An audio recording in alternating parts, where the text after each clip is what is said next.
focusing on the EU and its neighborhood.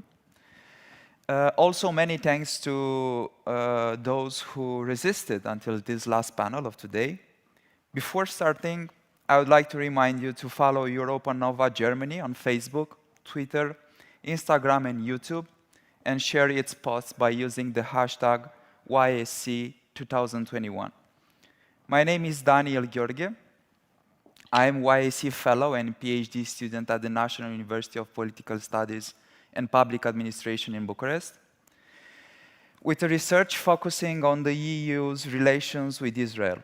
Today, I have the pleasure to invite and challenge you in the same time to a discussion on the European Neighbourhood Policy. Before introducing the speakers and going further to the discussion, I would like to make a short introduction outlining the general context of the topic to be approached during this panel. The EU has been through a lot in the past 10 to 15 years, and its relations with its eastern and southern neighbors have never attracted as much attention as in the recent years.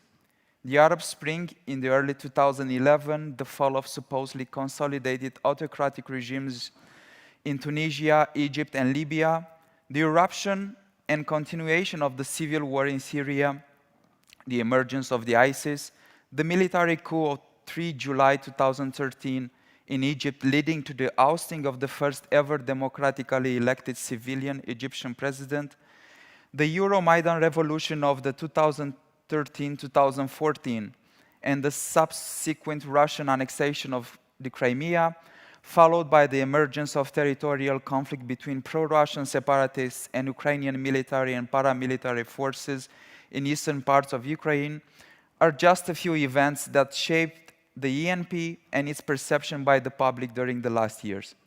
Another important aspect is represented by the transatlantic relationship, which has been until today an integral part and played an integral role in the development of the Western Europe, especially Germany, to get on its feet after the World War II. However, mostly these days, because of the values, both the US and Germany are still two sides of the same coin when it comes to more or less sharing the same views on foreign policy. The importance of transatlantic relationship transcends, however, any political discourse or ideology, which gives it a strong non-partisan character.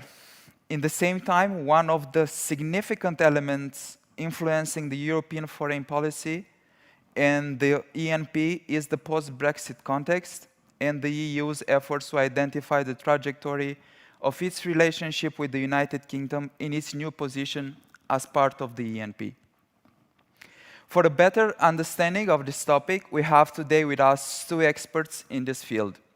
The first one, Professor Patricia Den Hart, is an integrated researcher at the Portuguese Institute of International Relations at the Nova University in Lisbon, and Dr. Roderick Parks is a research director at the German Council on Foreign Relations, DGAP.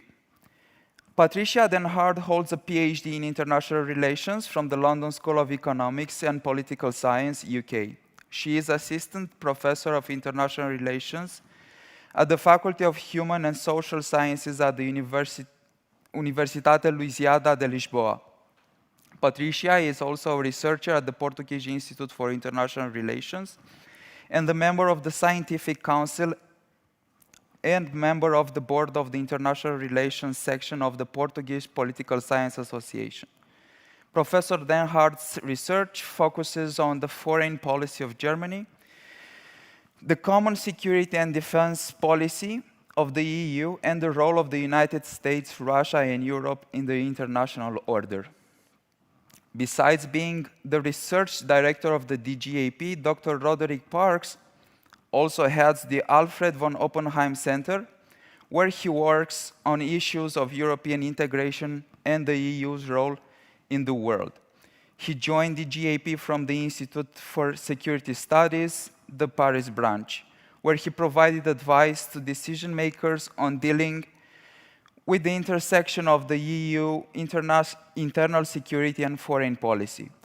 Parks also holds a PhD from the University of Bonn and studied at Cambridge, the University of Edinburgh, and Sciences Po Grenoble. Among other places, he has taught at the European Security and Defense College, NATO School Oberammergau, and NATO Defense College.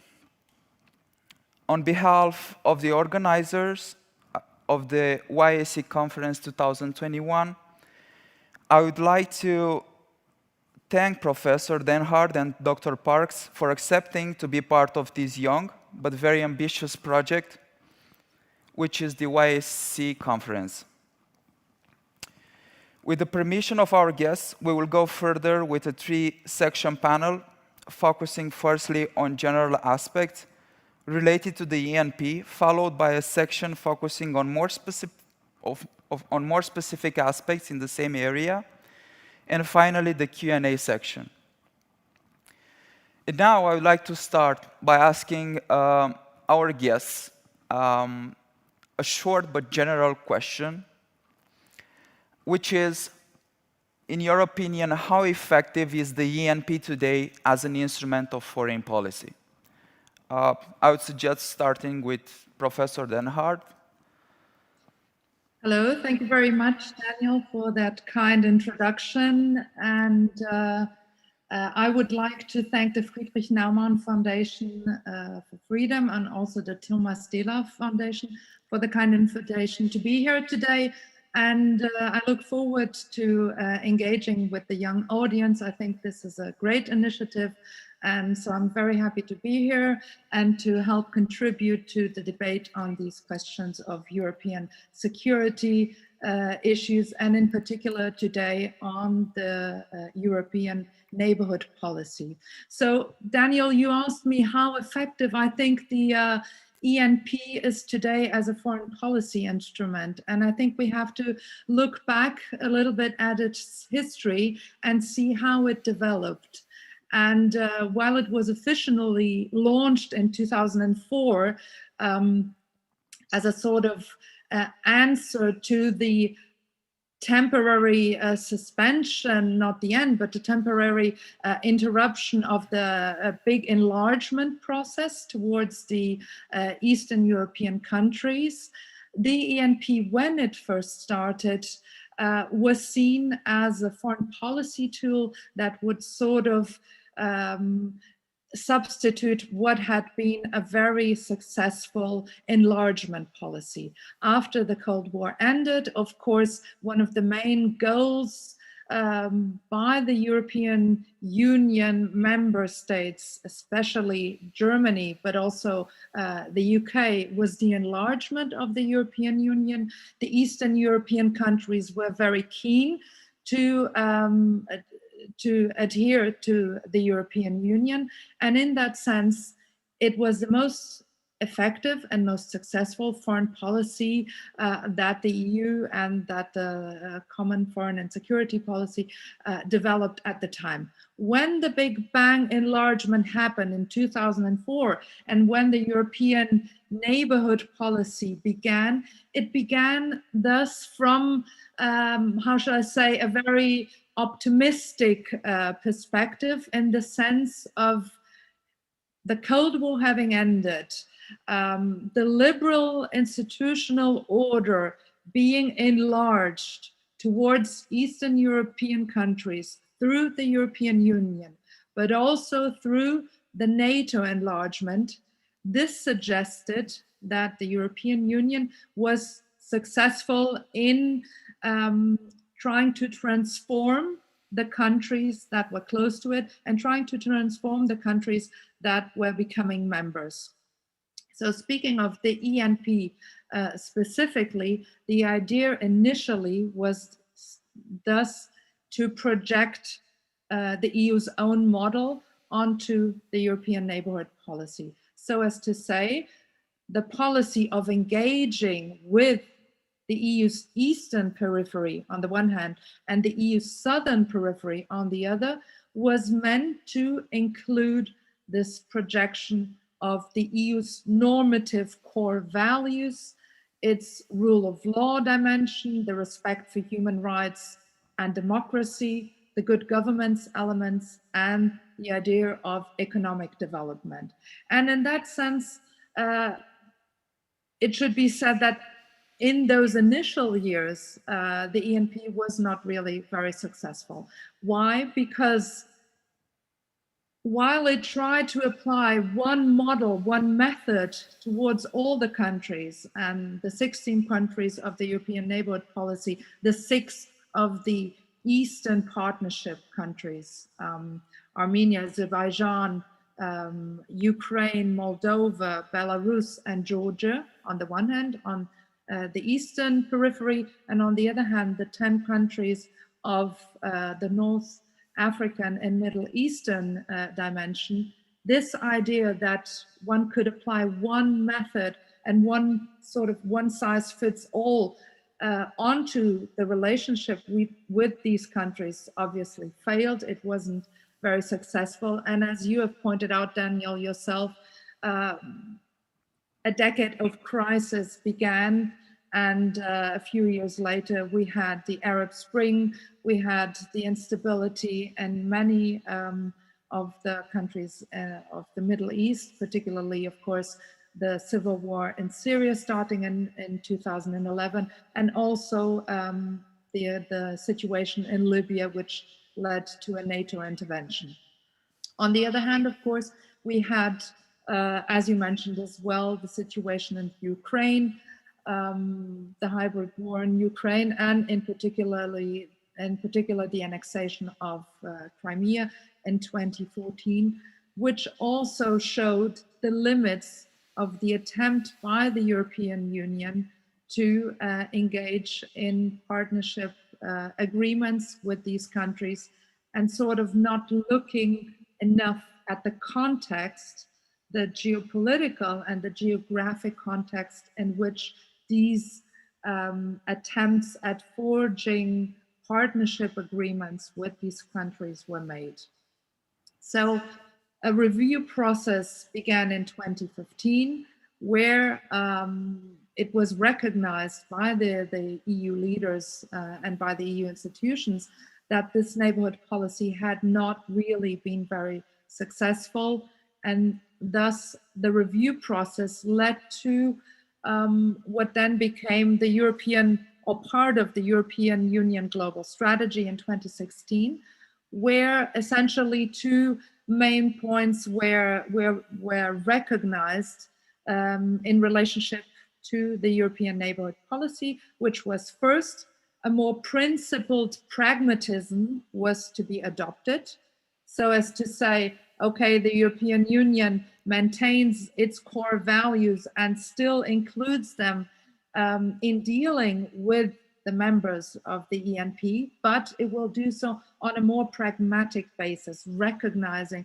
that the turbulence, the instability, the after effects of the Arab Spring, of the Syrian civil war, of even Georgia, I didn't mention 2008, and Crimea, had effects which forced the EU to partially set aside what had been an excessive normative approach, I would say. And then secondly, an element of recognizing that this idea that one size fits all, one model to be applied to all countries of the ENP wouldn't be successful, would not work, and thus the element of resilience was brought in. The idea that to sustain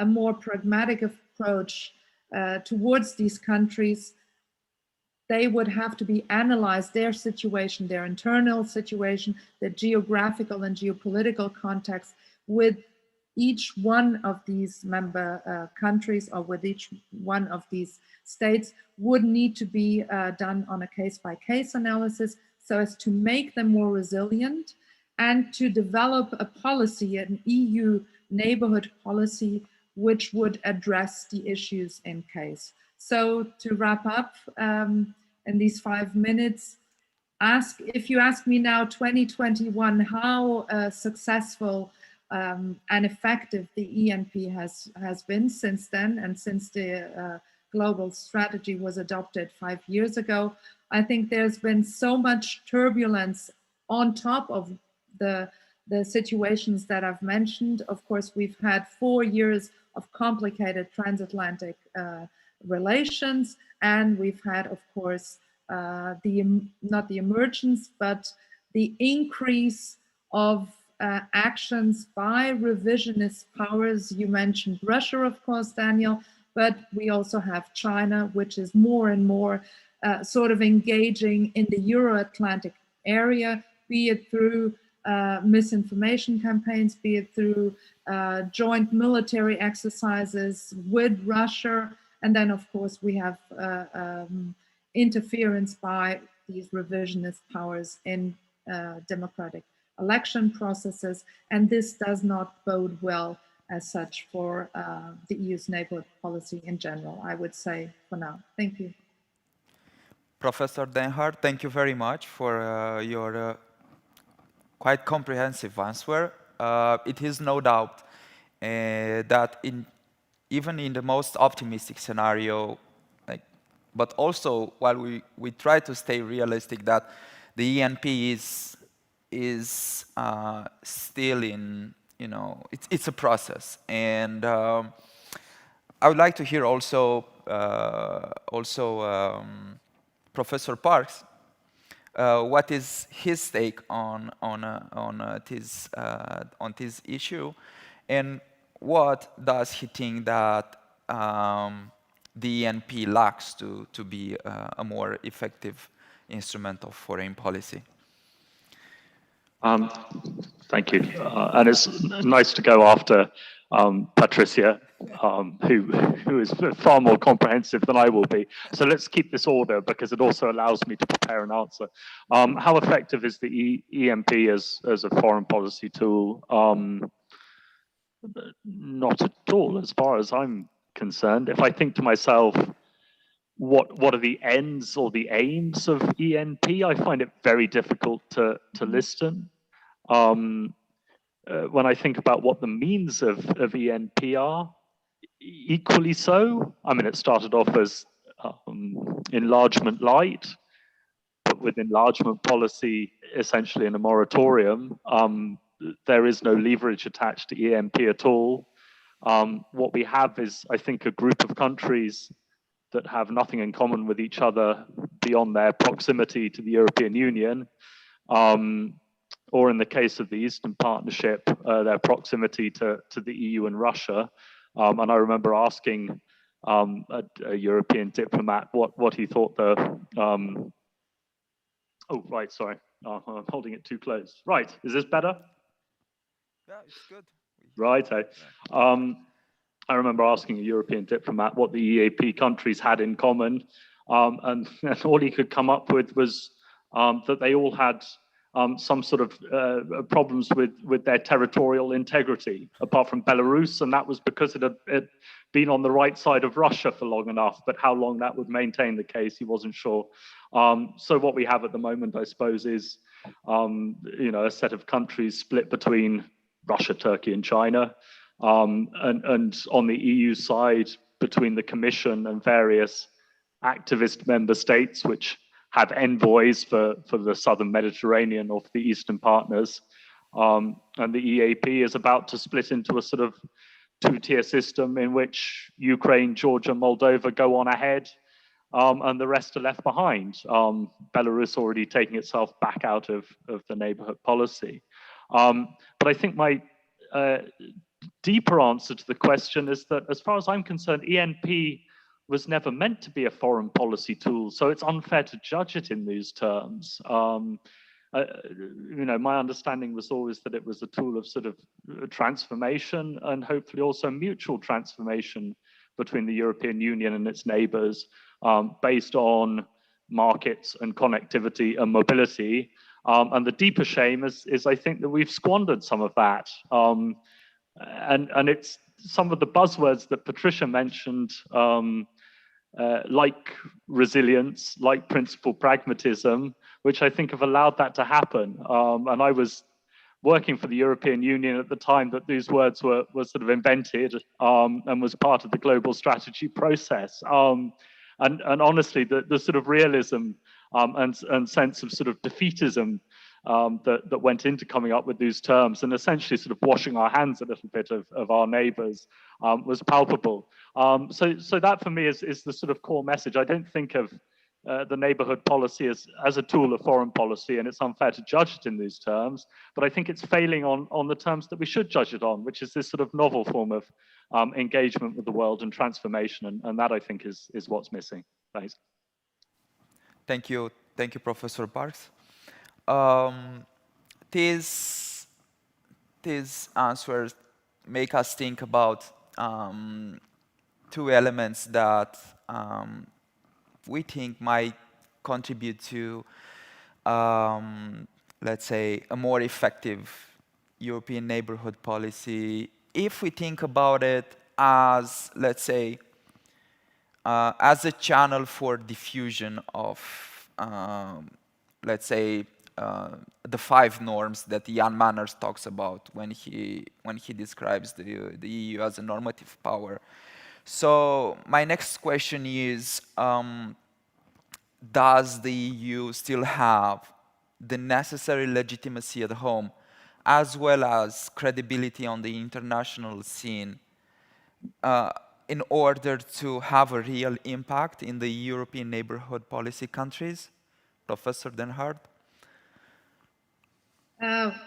Whether it still has the capacity, I mean, it wants to become an international actor, and certainly becoming that actor implies being able to stabilize its neighborhood and trying to project stability towards this arc which extends from the northern Africa, Morocco area, Morocco, Algeria, all the way up to the countries, well, the Caucasus, really. But of course, as we've just said, and as Roderick has said as well, you know, between ambition and the effective capability to do that and to be able to influence the processes, I think having in mind and bearing in mind that the last decade was a serious decade of crisis for the EU and a series of internal crises, not only the external ones that we've been talking about, but also, of course, the Eurozone crisis. What we see is that the member states are mostly preoccupied, I would say, with their own domestic, you know, development and with ensuring, if we look at what the Eurozone crisis was, it was an economic and financial crisis for sure, but it was a crisis which at many points really, you know, risked the erosion, the disintegration of the Union. So what I'm trying to say is that because of the Eurozone crisis, because of Brexit a few years later, the internal challenges have been so big that this is not to minimize the importance of the ENP, but it is to say that the EU, and also in part because of the enlargement fatigue, I would say that they tried with principled pragmatism, with resilience, to make a turn, to stop or to alleviate this excessive normative turn I was talking about. But still, you know, the means for the EU to enforce a policy on a case-by-case basis with each of these 16 countries is very limited. So if you ask me in terms of influence, I would say the influence of the EU's neighborhood policy is possibly mostly only as big as the interest of the biggest member states are. And here I speak of Germany and of France. Of course, France initiated the Mediterranean Union 2008, to which in a way Germany responded by creating, well, it was Poland and Sweden, but Germany certainly supported the creation of the Eastern Partnership a year later. So I would say if the big countries are interested in pursuing and supporting the EU's neighborhood policy and the EU's institution towards ensuring an effective policy, then it will work. if the enthusiasm by the big countries is not there, then we will also find it hard, and as Frederick pointed out, to see an agreement between the 27 member states on how to pursue with the neighborhood policy, whereas to say which are the countries which deserve our attention first and foremost. For a country like Portugal, what happens in Morocco and Algeria, Libya, is probably more important than what happens in Georgia and the Ukraine. Whereas for Poland and the Baltic states, of course, everything that happens in the Eastern Partnership countries is of extreme importance in security terms and economic terms as well. But of course, given Russia's own interests vis-a-vis Georgia, vis-a-vis Belarus, of course, there are enormous security concerns. So I think not wanting to insist too much on the intergovernmental aspect of the EU, I think we have to look at the interest also of the member states, because they influence the policy. Thanks. Thank you very much. Professor Parks? Bless you for turning me into a professor, although I'm not one, but I'll go with that. Yeah, doctor, right. Yeah. Yeah, I mean, look, on this question of whether the EU still has the legitimacy to act abroad, we've, as Patricia says, we've been damaged by 10 years of crisis, from the Eurozone crisis, through the Schengen crisis, neighborhood, etc. For me, crisis itself is not the problem. It's how we responded to it. And when I was working for the European Union, it was during the migration crisis.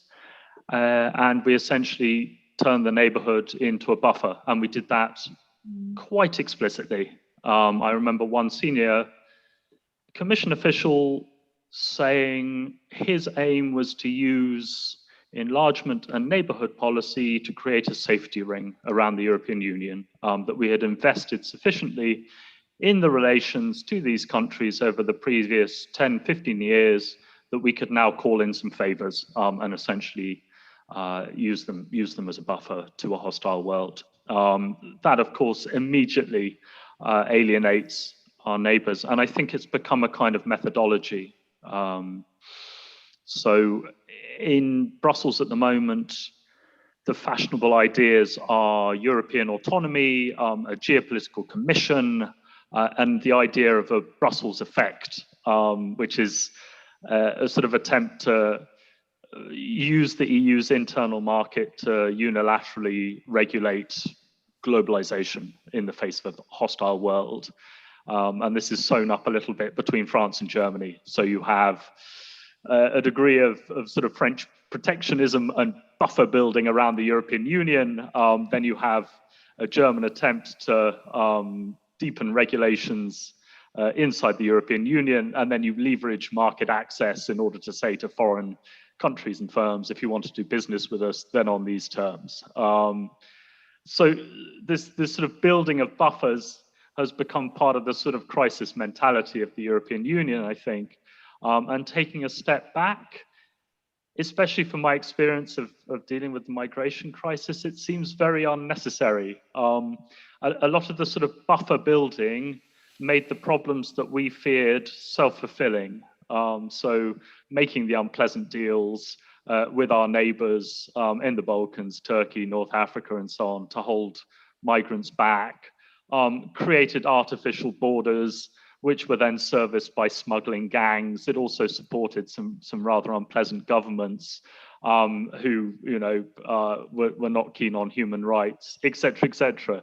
So you end up with a situation where, even as the rest of the world grows richer and potentially more attractive, and regional labor markets are emerging all over the world, capable of not only retaining local labor, but attracting immigrants from outside, the European Union is sort of busily putting up barriers around itself and creating the kind of conditions that make mass immigration into Europe a reality. So, yeah, as I say, I think we could have used a decade of crisis to reconsider how we deal with the rest of the world to reconsider our position in the world and to break some sort of old path dependencies. But instead of that, we're in the mentality of never waste a crisis, which seems to involve completing a set of old 1990s projects like the Eurozone, like Schengen and so on, according to an old recipe dreamt up 10, 15 years ago, putting up barriers around them and trying to spread those rules abroad. So I think that leaves us unfortunately bereft rather of legitimacy. But I wasn't always brave enough to make that point when I was doing this job on the other side. So I take the blame for this as well. Thanks. Thank you very much. Indeed, also from my personal research, I found out in the related literature that the European Union, as a normative power, is often criticized regarding the existing gap between the image that it wants to project as a normative power and the reality in the field. And as a person researching the relations between EU and Israel, I think I have the best example, where this gap is existing in many regards.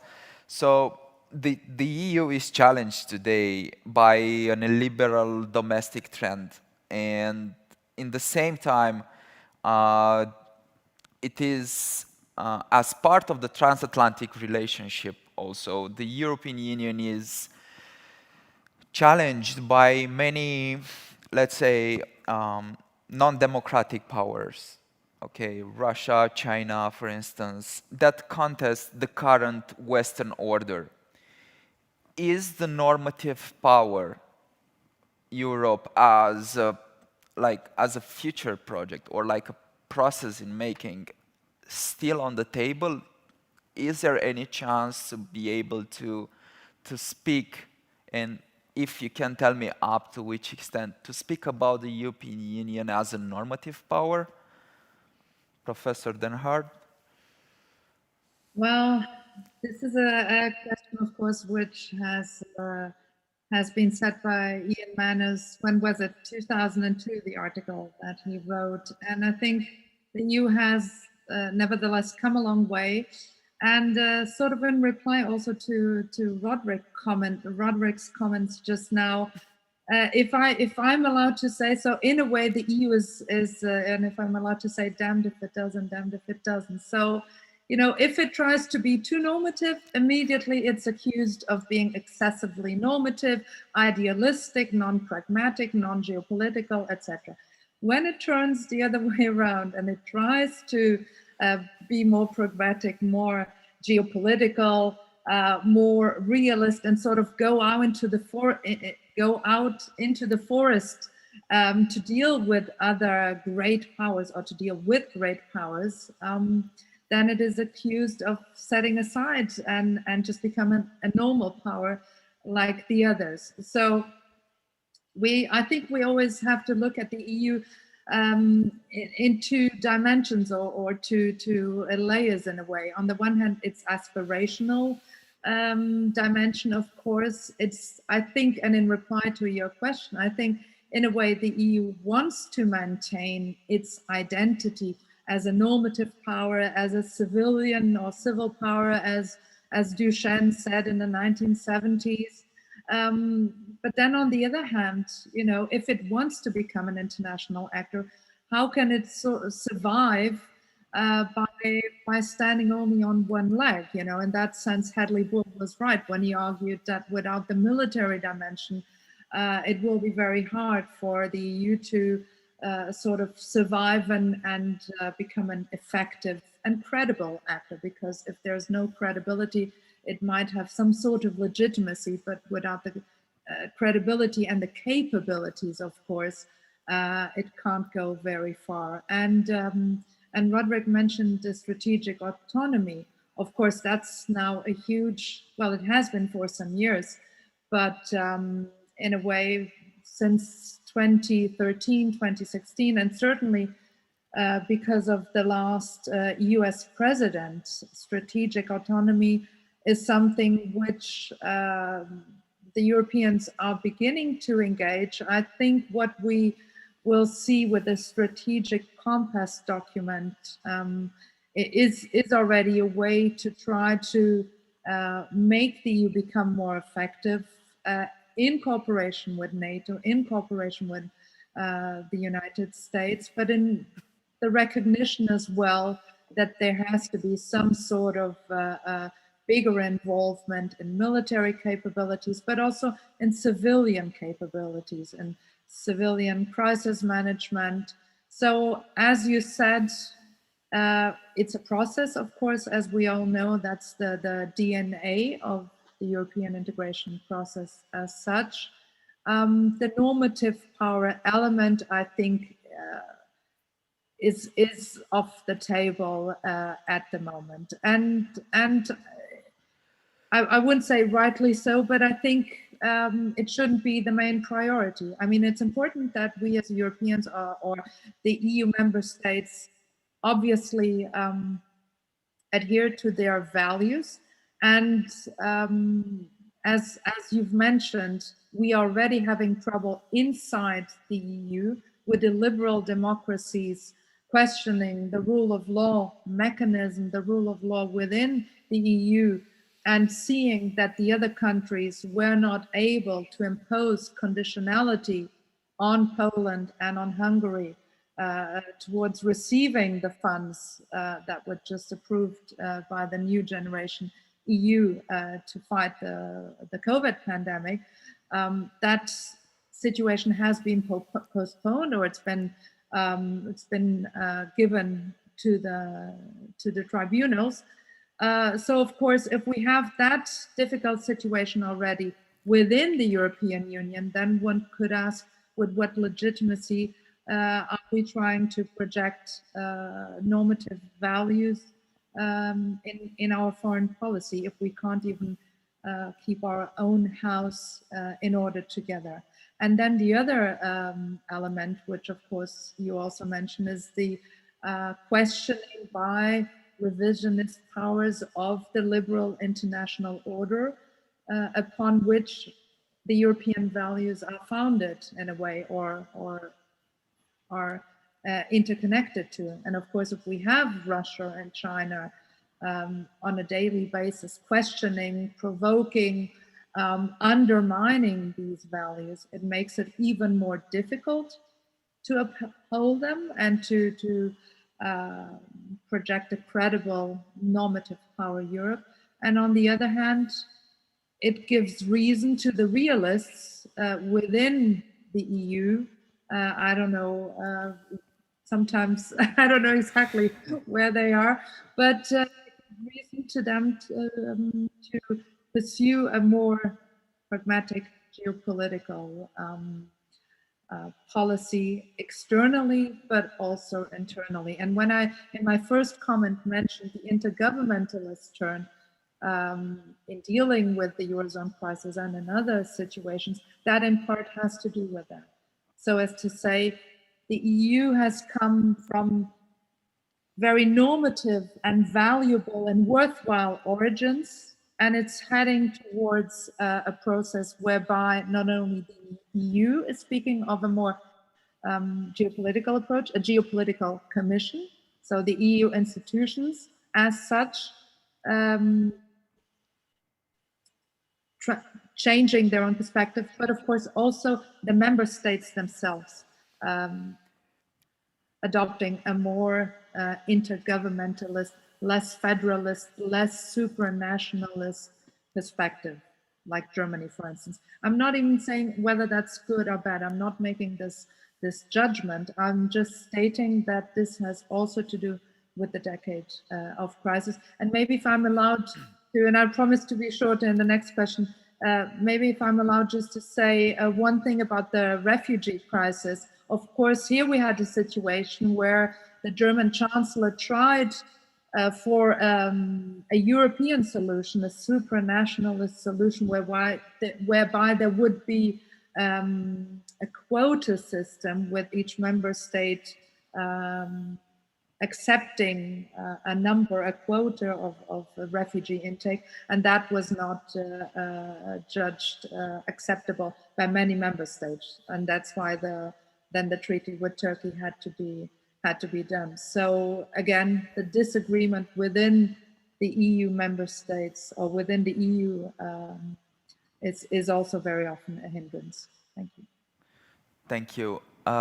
Before hearing Dr. Park's opinion on this aspect, I would like to say that it's very interesting, Professor Den Hart, to hear this point of view, because I had the chance once to hear the exactly opposite point of view, which was that actually the whole European political culture is a real politic one, and that Europe now tries to artificially implement some idealistic projects in order to be able to project itself as a, let's say, as a soldier of good, you know, in the world, you know, as a normative power. So it's really interesting to hear, you know, now, you know, it is, you know, the opposite of that opinion that I heard. Personally, I resonate more with that one, given judging the history of the big powers in Europe, which have an imperial past, you know, colonial past, and you know they were like very into this realpolitik, you know, being present, you know, in colonies, and but now it's like it's very interesting to hear also the counter argument. It's exactly the opposite. So maybe Dr. Parks will have also, you know, a short comment on this, on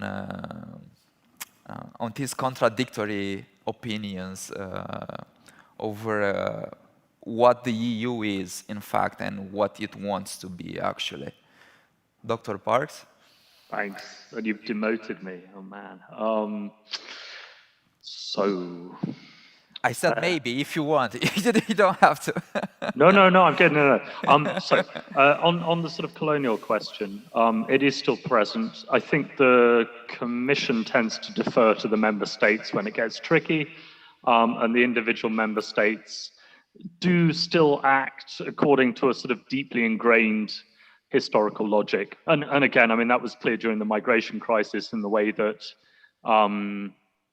Italy, France, the UK behaved abroad, Spain as well, but also when they tried to sort of row back from dealing with certain countries. So Italy was very sensitive about not dealing overtly with Libya or Ethiopia, etc. So I think it's still there. It's there after Brexit as well. You can see Macron still competing very heavily with the UK in Anglophone West Africa and East Africa, and exploiting the UK exit from the EU in order to sort of mobilize EU development spending in those areas and sort of build up relationships and sort of Scotch old battles that have been festering since you know, the early 1900s. So I guess that's there.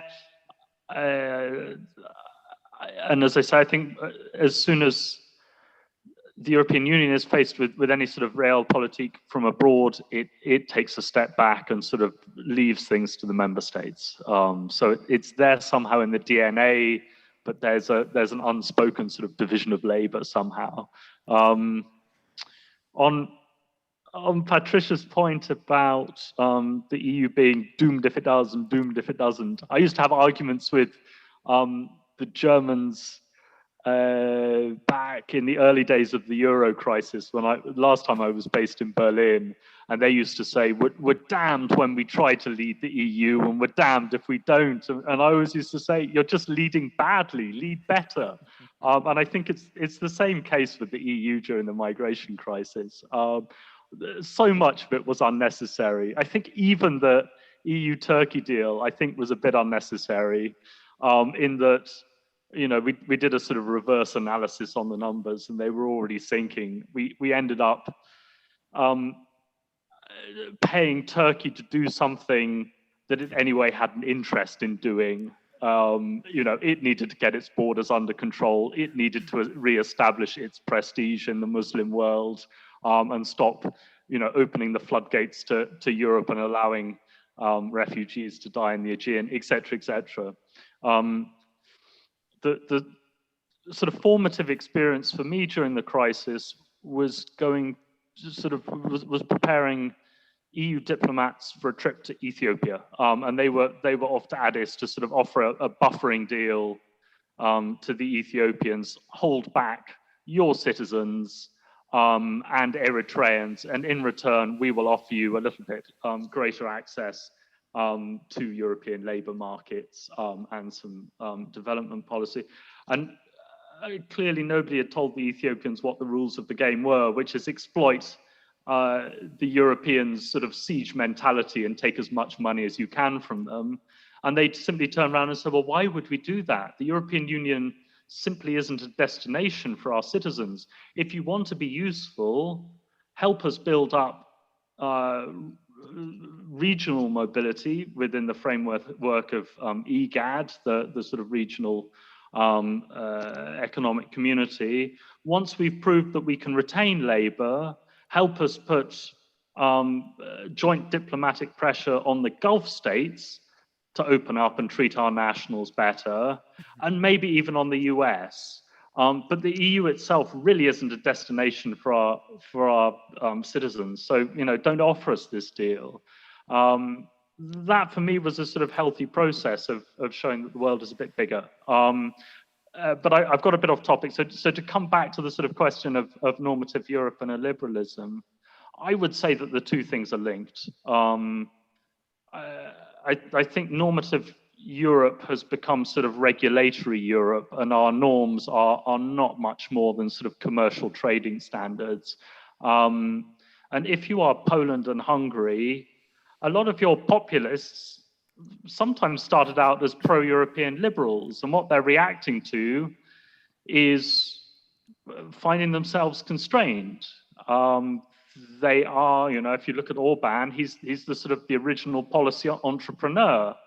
He's always trying to break rules, and all he's been told by the European Union is you cannot do that.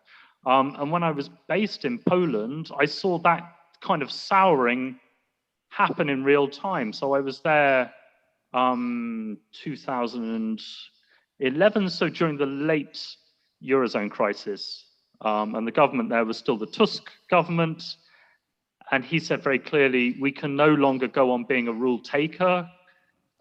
Clearly, the way of doing things in Brussels and in Berlin is not working.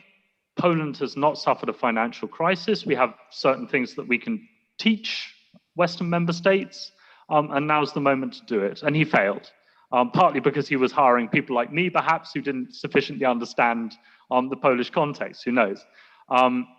But they ended up then with a set of sort of Eurozone rules which deeply prejudiced the economic situation in Poland.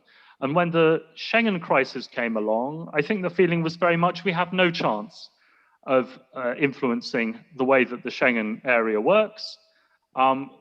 It started off as a sort of core group of member states around France and Germany. All we can hope for is a kind of spoiler role, and that's sufficient. And it's not that these countries are somehow racist or xenophobic, but there was a mix of anti-immigration sentiment with a kind of helplessness that they were expected to go on being rule takers from Berlin. And things like the common quota system were part of the problem, I think, partly because Germany had opposed them in the past and was now suddenly trying to implement them, and partly because Germany initially had acted unilaterally in responding to the migration crisis with the sort of, Wir schaffen das response. So I think it's a sort of mix of things that the sort of normative Europe has been reduced just to a set of sort of strict rules and institutions. And if you're a member state that joined late, you feel constrained and you feel that you're unable to properly participate in the rule making. So it's become sort of part of the same system. That would be my take on this. Anyway, guys. Thank you very much. It's very interesting because earlier in the discussion we heard about the, as it was called, the buzzword, resilience, which it's often perceived as this capacity of identifying, adapting and identifying a solution on long term to certain issues. But later in the discussion, we hear about the example of Turkey and about Turkey being paid, to stop the flow of migrants, which it sounds more like a quick fix. So this takes us to the next question, which is, does the EU have the necessary instruments to manage these challenges coming from outside? Like we saw this crisis of migrants in 2015, and indeed we saw this benevolence of Angela Merkel in her proposals regarding the quotas and so on and so forth. But on the other side, we see this, as I said before, this quick fix of the European Union, pumping money in Turkey, and at a certain moment, I will use a not very nice word, even being blackmailed by Erdogan. So where is the EU in terms of capacity and instruments, if a crisis occurs like tomorrow, it's like, is it able to manage this kind of external challenges? Does it have the capacity and the instruments? Professor Denhard? I think that will depend very much on the nature of the crisis at hand. If we look, for instance, at the crisis after the Euro-Maidan process in Ukraine and after the annexation of Crimea, granted, Germany and France took the lead in putting forward a diplomatic process, which ended in the Minsk agreements, in the first and second Minsk agreement, 2014, and a year later another one, in the Normandy format, together with Ukraine and Russia, to try and find a diplomatic solution. Has that worked? Obviously not. We've seen that the annexation has, it happened, and here, if you ask about capabilities, well, the EU has not been able to reverse that process. On the other hand, the sanctions, whether the economic sanctions have worked or not, the opinions here are divided. You might as well, and that's why at the end of the day, I never make a final judgment, because you will find authors and people involved arguing that the sanctions have worked, and others that will say, well, they've only worked to such a minimal extent that it can't really be considered a foreign policy instrument. But maybe what one could say is that, at least regarding the application of sanctions and the renovation of them, the unity has been maintained. And I recall that at the beginning, even 2014, after the annexation, everyone was saying the EU will never be able to apply sanctions in unity. The sanction regime will not work. It's true that it's very limited. It's limited to a certain number of people and areas as well. But still, one could argue that nevertheless they are still in place. The US, even with Trump, still applied the sanctions. They are still applied nowadays. And even if it didn't change Russia's policy, at least it gave that show of unity, and the sanctions are upheld. Is that enough? Of course not. That is not enough. And it is also not enough because the Minsk treaties have not been respected. And so the situation, we have a situation which is status quo, which will not, most probably will never go back to the status quo ante regarding Crimea. And in that sense, what is the effectiveness, again, which is the question since the beginning? It is conditional, it's limited, true. But on the other hand, is in its attempt to become this international actor, I think with the strategic compass that I mentioned and this document that in a way sort of is a successor to the European EU global strategy in part, I think there is a more realistic approach regarding partnerships, regarding resilience again, but also the crisis management and capabilities, and the realization that the EU has to work very closely together with NATO and maybe do what it does maybe better than NATO, which is civilian crisis management in some countries, but also recognizing that the scope of these management situations is limited. But on the other hand, we have some operations which have been successful. Atalanta, for example, maritime operation. So, if I'm just allowed to react, Daniel, to your point on the EU being all about realpolitik or always having been about realpolitik, I think, again, you have to distinguish between what the EU set out to do at the beginning when it was founded in the 1950s. The whole idea, theoretically granted, was to create an identity and institution which was at its core anti-hegemonic and anti-imperialist. So as to say, in theory at least, the European communities, where this political project of economic integration, a process towards political integration as well, where the hegemony, the preponderance of one power would be contained. And it's true, my analysis is most probably biased by my study of the German position, of the German foreign policy, and of the German policy within the European Union. And I think that is where I see more or most change. I think Germany really set out to look at its integration in the European Union as a way to overcome its past history. But obviously both of you are right when you say that a country like France, for example, still has that imperialist or colonialist element which influences France's Africa policy and which is still there also when it applies the EU operations in some of these countries.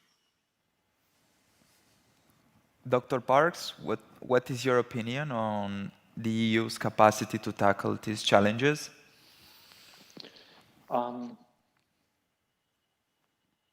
Yeah, maybe just very quickly picking up what Patricia just said. I think the EU's kind of creative geopolitics very often came out of a sort of fusion of French and German thinking.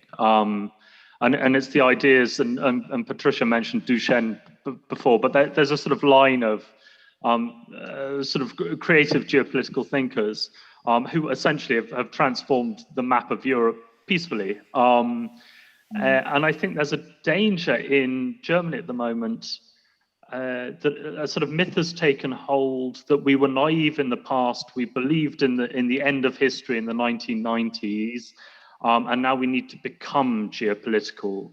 And it completely sort of expunges that whole 70-year history of sort of playful geopolitics, which I think is the EU's great strength.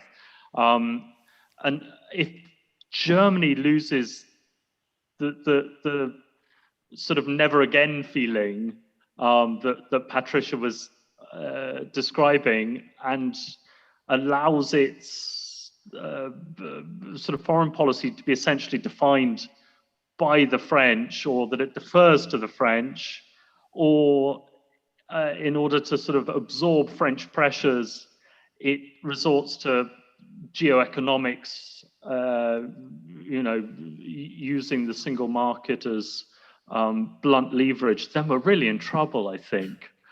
So at the moment, there's this terrible kind of rewriting of history going on, and I think that's very dangerous. But that wasn't your question. How do we respond to geopolitical competitors? I think your point about it, the EU going for a quick fix, is the right way of framing it, because that's exactly the wrong way of doing things. We are competing with a Russia or a China, which are very good at offering local elites and even local societies what they immediately need in terms of access to capital or building up infrastructure or their energy needs. And we sit on the sidelines and say, well, that's going to go wrong, isn't it? And then it does go wrong.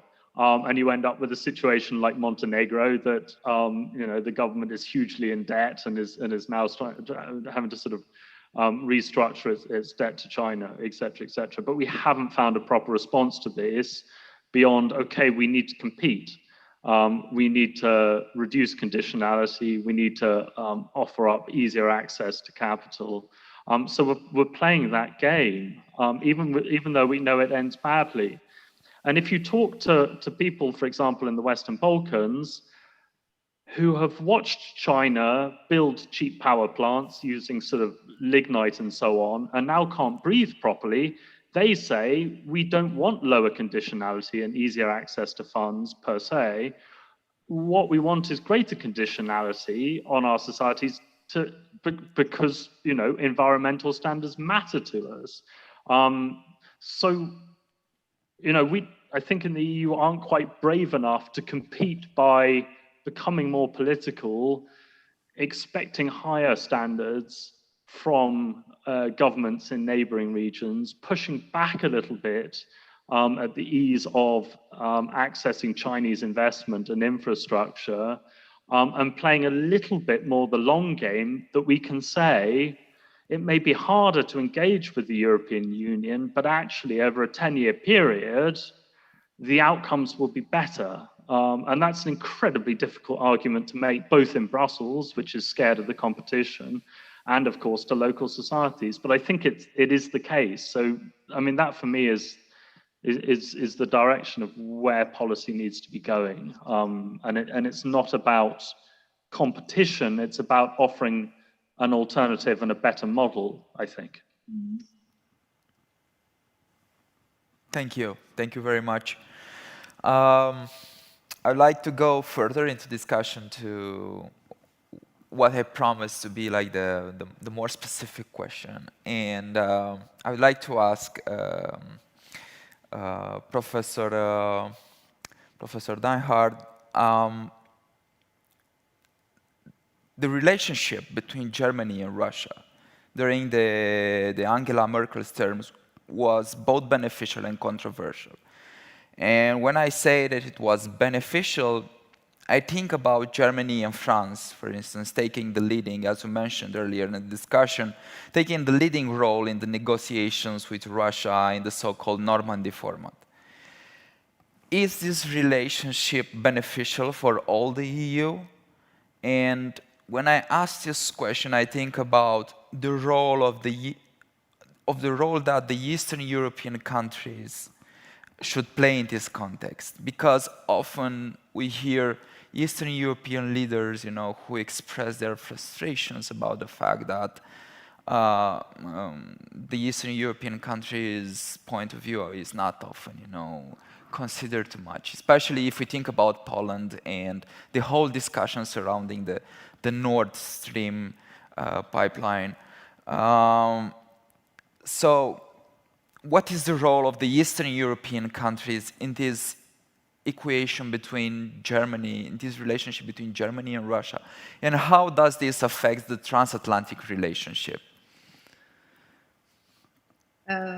Well, there are a few questions, and maybe just starting out with the bilateral Germany-Russia relationship. Of course, you're right, it's a bilateral relationship which has always been composed by elements of cooperation, competition, rivalry, even, but in the aftermath of the Cold War, which again has been very beneficial to Germany in particular, because Germany was interested in the enlargement of both the EU and NATO.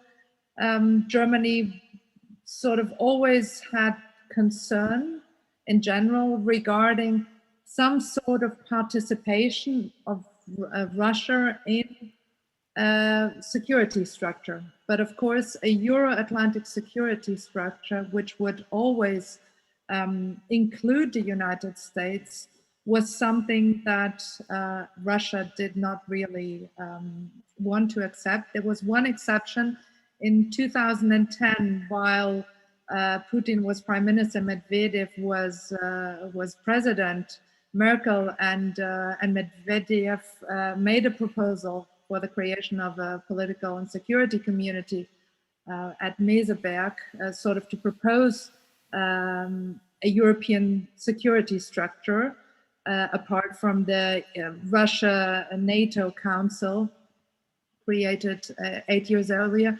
And that proposal was not accepted by the rest of the partners. And there one saw that particularly from the Eastern European countries, there was resistance towards sort of downgrading by implication the Atlantic Alliance if Russia would be included in a wider and more flexible security architecture. So that didn't go along.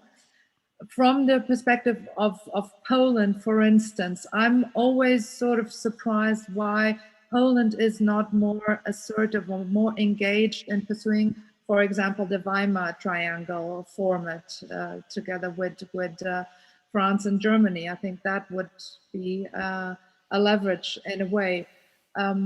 From the Baltic states, of course, and Poland, again, we've seen that Germany, after Crimea, was one of the 2 European countries, together with the UK, which has participated in the enhanced forward structure by Poland in terms of rotational presence in the Baltic states and Poland within this NATO operation. But of course, the fear is always there, and Nord Stream 1 and 2, in a way, constantly reminds Eastern Europeans, but for that matter, also other member states. I can tell you from my own country, I don't know if the connection is okay. Even in my own country, Portugal, you know, as far away on the other side, on the westernmost point of Europe, in conferences, the question always comes up, at least by one participant: what about the historical relationship between Germany and Russia? So I think that's one element that German policymakers should be aware. That when dealing with Moscow, when thinking of a new Ostpolitik, like for example, foreign minister, when he was foreign minister, Frank-Walter Steinmeier did, and with Nord Stream, you know, the alarm bells go up in the wider Europe as such. And of course, Nord Stream 1 had the particularity of having Chancellor Schröder personally involved, but Nord Stream 2 is a different situation, because of course the argument by the Chancellor and others that this is merely a commercial project does not bode well for a more active foreign policy. And where I take Roderick's point that Germany should stick to its principles of never again or never again Auschwitz, etc., I think it will be very difficult for Germany to keep the status quo in its foreign policy And so it's got to become more active in terms of foreign policy. And I think this relationship, because of its historical particularities, but also because of this Nord Stream project, clearly shows that the relationship with Russia is one which Germany should try to avoid having in only bilateral terms, because Eastern countries will criticize it. And if I may just add, President Biden, because you asked also about transatlantic relationship, when President Biden came to Europe last month and linked the G7 meeting with the NATO summit, with the EU-US meeting, I think it was clever of the Biden administration to set aside this issue, which is a contentious issue and which has been criticized by the Trump administration, by the Biden administration, for the obvious reasons that it weakens the Ukraine, it strengthens Russia's own position. But this has been set aside in order to make sure that the basis for a revitalized transatlantic alliance is made possible. And so I think we'll have to wait if there's a new when there's a new government after September in Germany, and if in the theoretical terms or scenarios of having a non-CDU or SPD chancellor, whether that would mean a change or not in terms of stopping the Nord Stream 2 project. Thank you very much. We'll stay somehow in this area of transatlantic relations, and we'll try to bring into discussion the Brexit topic, which is one of the favorite topics of Dr. Parks. England has a long political tradition, and overall the history of the British Empire and later of the United Kingdom can be described as a long chain of pragmatic decisions that more or less benefited the British population overall. It is possible to describe the Brexit as a pragmatic decision from a political but also economic and social point of view, in the context of UK's relations with the EU and the United States.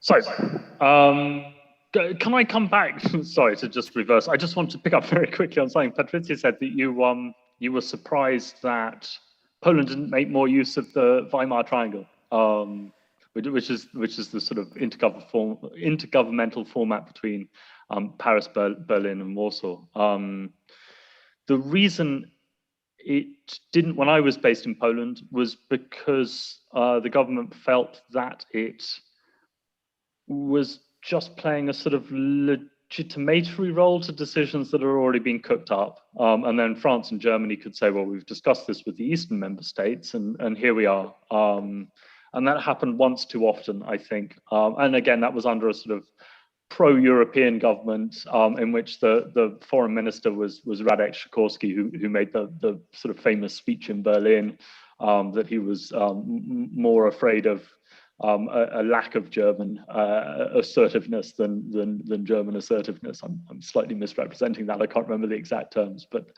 so I think that was why the Weimar Triangle format hasn't really sort of had much Polish buy-in. On Brexit, is it pragmatic? No.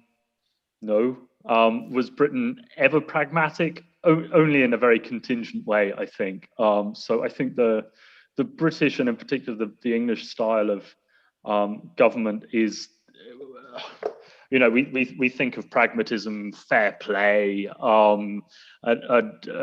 informal rules rather than a sort of readiness to you know, be Germanic and sort of make hard rules and so on. all of that, I think, was tied up with British and in particular English ascendancy. So when we were winning, it was very easy to say to other people, we're going to be pragmatic in our decision here, or fair play because the English were winning. I think what's changed in the last 10 years or so is a sense of English nationalism rooted in a feeling of victimhood, that for the first time in a very long time, that the English feel that like they're losing, and that's I think what Brexit is an expression of. Suddenly there's a mistrust in England of globalization, of markets, of political power in London, of institutions, which we've never questioned in the past as English people. The remedy for that has actually been huge sort of, I would say sort of, abuse of power by a populist prime minister, precisely because there are no mechanisms to prevent that from happening. Government is heavily centralized. There are no formal institutions. And it's very easy for Boris Johnson to blame sort of outside forces for this. So, I mean, that's a long way of saying Brexit for me is the opposite of pragmatism. I mean, very much the opposite of pragmatism, because it's rooted in precisely the opposite impulse that pragmatism was. No longer the English feel that they're losing and can be kind of laissez-faire about things. They now feel that they're victims of hostile forces, and they will take a decision which potentially self-harms in order to fight back. Is there nevertheless a scenario where this could sort of end up being the sort of pragmatic choice that turns out well for the UK? I don't see why not. I mean, if you look at the trajectory that the EU is on in terms of its market size, in terms of its behavior in the world, etc., there is a case to be made retrospectively to say maybe Britain is better off out. Viewed in these kind of absolute terms. The trouble is that it's now in a lose-lose situation with the EU, in which neither side can bear for the other to be successful.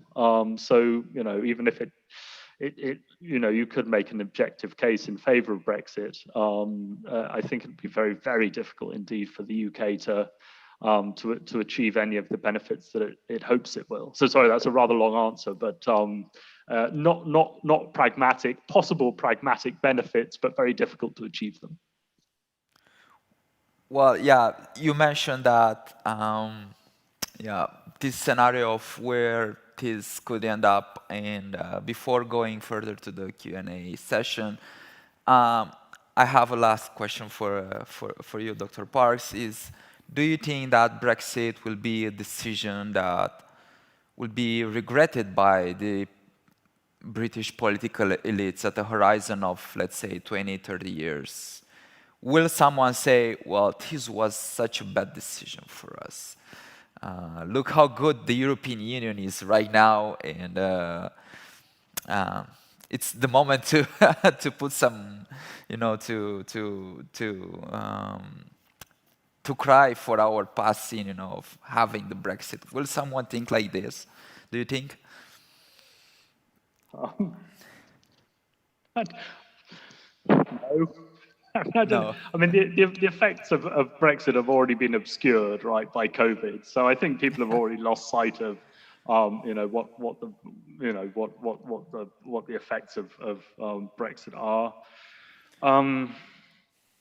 It would, in a way, it would be lovely if that did happen, because then the UK might have the choice of, re-entering the EU. But the trouble is, in the way that you framed your question, I think that it's framed in a way that it's a zero-sum thing, and the other can't bear to see the other do better. And we've talked about neighbourhood policy. The UK wants to have a sort of global policy in which it sort of unanchors itself from its European geography and reaches out to other bits of the globe. In reality, it's stuck in the physical neighborhood of the European Union, and rather like Turkey, it's going to find itself kind of half in and half out. And rather like Turkey, the sort of the fact of joining the European Union, which was meant to resolve the long kind of identity crisis of, in the UK's case, whether it was a European or a sort of maritime global power, remains now unresolved, and society is split down the middle. So, yeah, I think unfortunately things will remain so muddy, and I have a horrible feeling that in this lose-lose situation, money and power goes elsewhere in the world, and we're left sort of battling about the narcissism of small differences, but perhaps I'll be proved wrong. Thank you. Thank you very much, Dr. Parks. Thank you very much, Professor Denhard. With your permission, I would like to go to the Q&A session. We have quite a few interesting questions. The first one has an anonymous author, and is for both of you. Is the definition of EU neighborhood too narrow? Should more states be involved, with which closer cooperation is also required?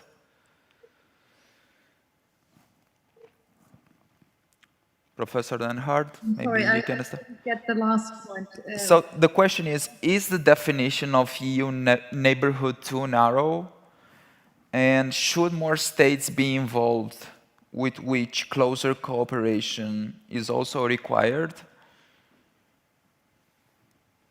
Well, I don't know which countries the author is referring to, but I think the way in which the debate has gone with our opinions regarding the ENP not having been very successful, if successful at all, as an overall EU policy, I don't see how extending, enlarging the dimension of the EUP would really be helpful in making it more successful.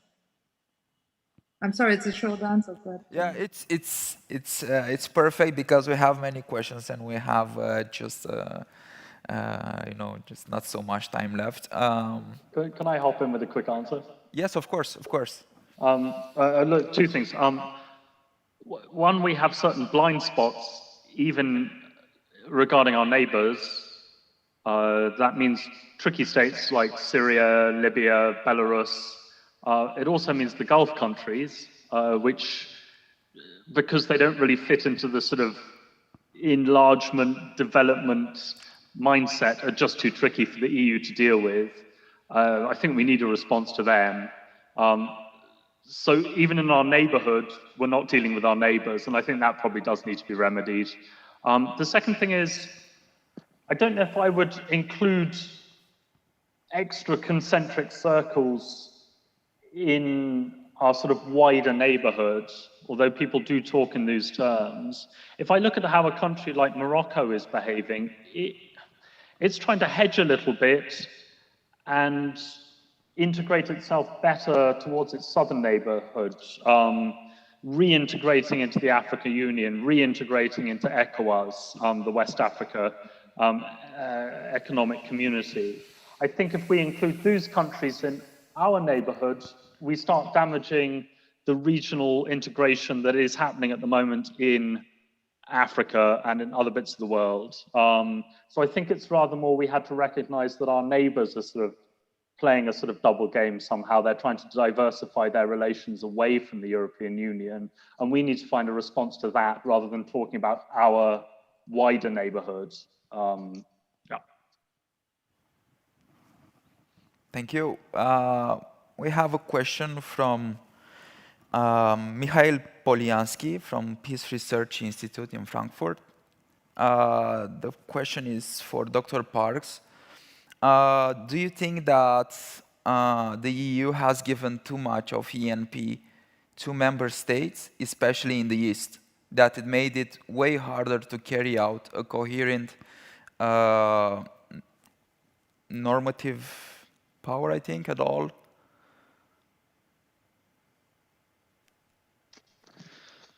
I don't think it's given away too much power to them. I think that's in the DNA of European neighbourhood policy. So I mean, you know, the Eastern Partnership started very much as a sort of partnership between, I guess, Sweden and Poland. Patricia will know the history much better than I do, and she may want to answer this question as well.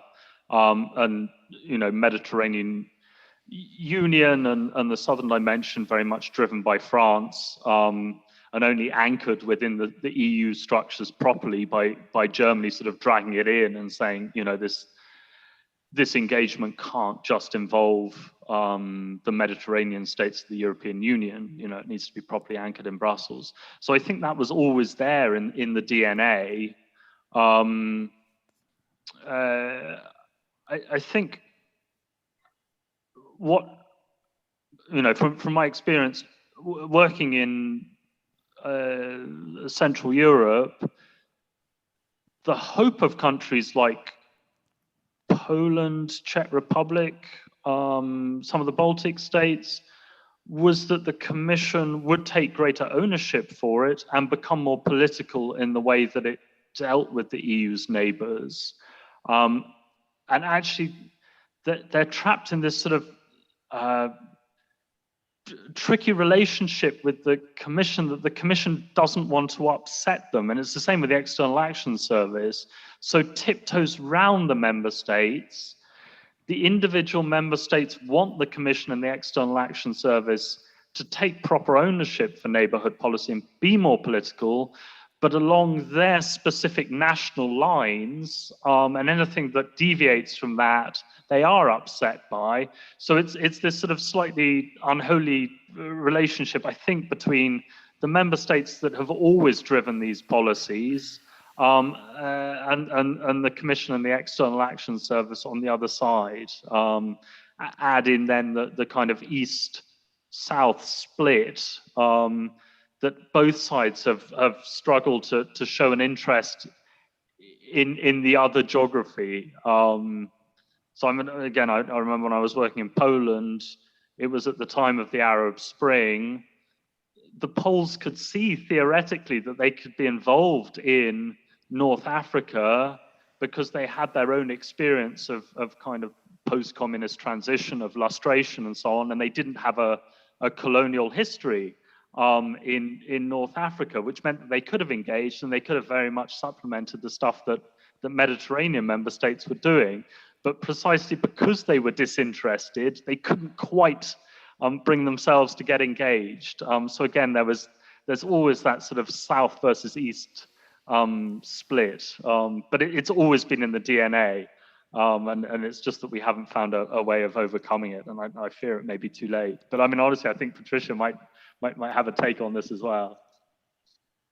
No, if I may, I was just thinking about Portugal's own policy vis-a-vis its former colonies in Africa and also East Timor.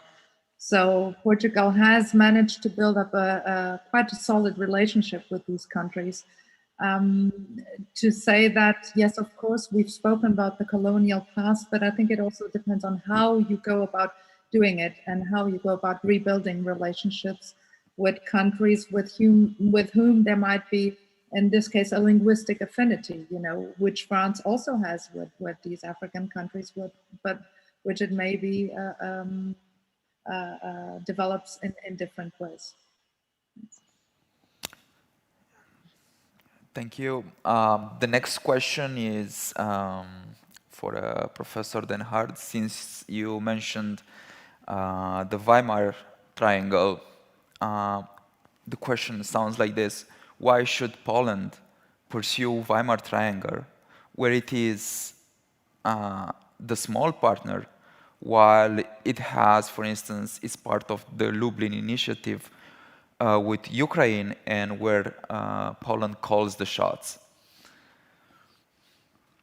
To which I might reply, why not pursue both initiatives? You know, why not pursue one where you can call the shots and be the leader, and on the other hand, probably I'm a bit influenced by my own history. I think it's not because you're the smallest part that you shouldn't engage in being active. You know, that would be my take. But I realize that on a pragmatical level, why be in a framework which sort of would constrain you more than would allow you to pursue your own interests? But still, I was just trying to see what the reason, the rationale behind Poland was. But fair enough. If it can't, well, you could also argue if you can't beat them, join them, in the sense of trying to influence, and especially with regard to Russia. Now, on a more serious note, with regard to Russia, you know, given that there might be some uncertainty also regarding what a potential future Chancellor Scholz or Laschet might define in terms of Germany's future Russia policy, but also France, you know, also French President Emmanuel Macron has always argued that we should develop a new stance towards Russia. Merkel and Macron just tried to convince, but failed to convince their partners to hold a meeting at summit level with President Putin. This wasn't accepted.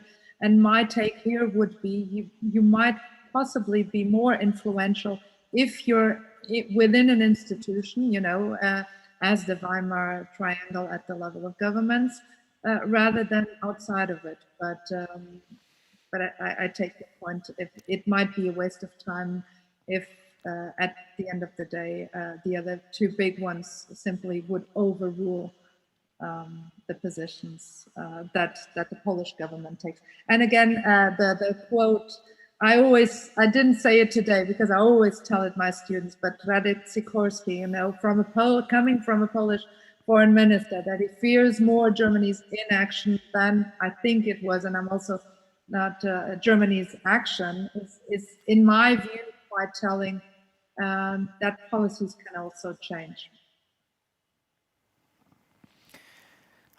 We have a final question, which is for both of you, and like while answering to this question, maybe you can also say a few words that would be like your conclusion on the discussion that we had today.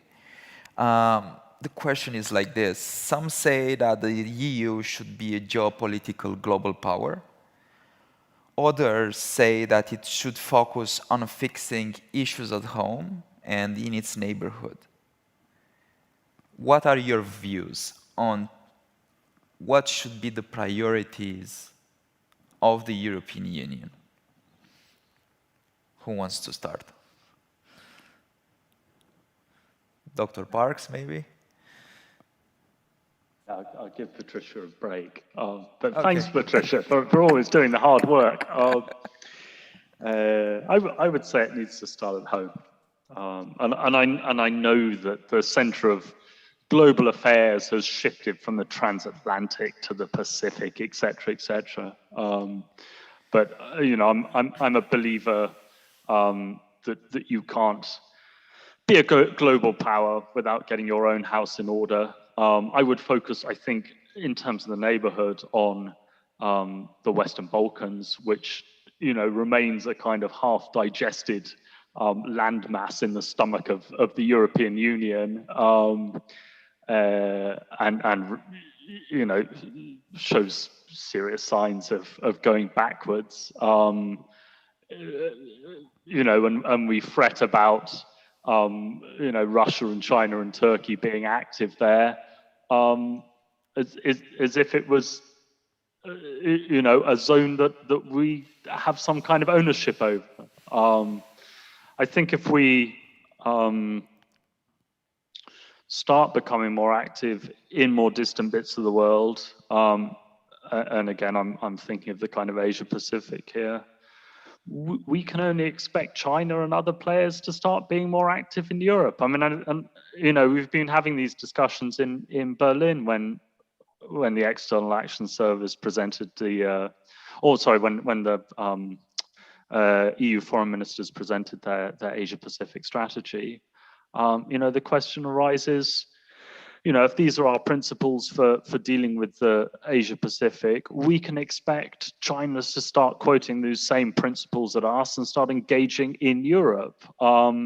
So, you know, we need to practice what we preach, I think. The EU's model of engagement in the world is so heavily predicated on what it does inside Europe amongst its member states as a kind of experimental zone, that I think that, you know, that sense of needing to have your own house in order to live up to your own principles at home is you know, matters so much more for the EU than it does for almost any other global power. So I hope I've given Patricia time to think of an answer, but you know, my clear answer, I think, is, you know, foreign policy starts at home.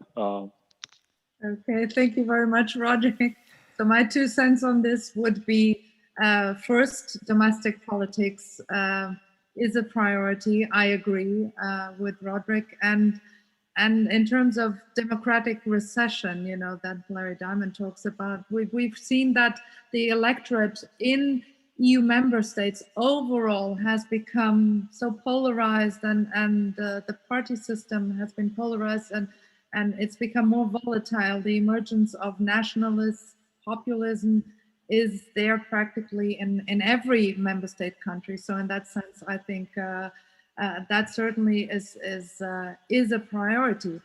Having said that, at the same time, I think we should also not be under the illusion that Russia or China, you know, are in their own, or will keep to their own sphere, or have done that. And as we've seen, China is already present in the Mediterranean. It has a naval base in what is it, Mogadishu? No, sorry. I like the term in Eastern Africa.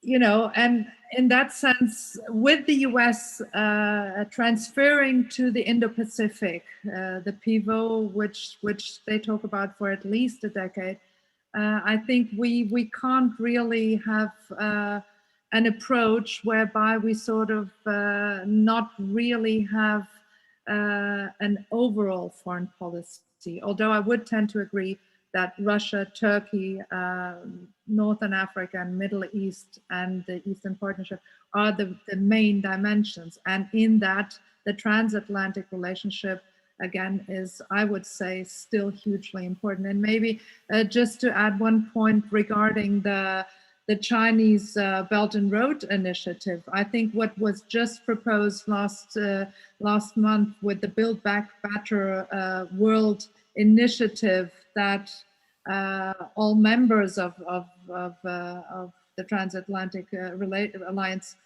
relationship have agreed to. We'll see how that will be be decided. But it is an attempt, sort of, to engage in a competition, which I wish we could just turn our backs to, but I think we cannot. And I think it will be increasingly difficult for European countries to sort of sit on the fence and continue to engage with the US in security terms within NATO, and then say, well, fair enough, but we'll keep our trade agreement with China. We just signed it a day before the end of the German presidency, because obviously we need to engage with these countries. But I think this is a debate which we still haven't had, and which Europe as a whole needs to have in sorting out how they will relate to Russia and particularly to China, because obviously the United States is looking towards the Indo-Pacific for a long time already. But I think the Europeans could also play a role in supporting the United States, because even there, and I'll finish here, domestic politics is far from certain. and the window of opportunity for someone like Joe Biden is very, very short. So I think we have a lot of work to do, definitely. But thank you very much.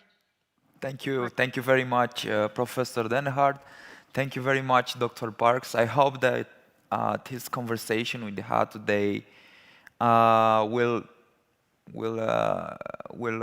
help us to be, more optimistic about the future of the transatlantic relations, while also keeping us, down to earth and, clear-minded into understanding what the EU needs and what the European neighborhood should be and how the EU should be present in this area. Thank you very much. Once again, on the behalf of the organizers, it was really an honor and a pleasure to have this dialogue with you today.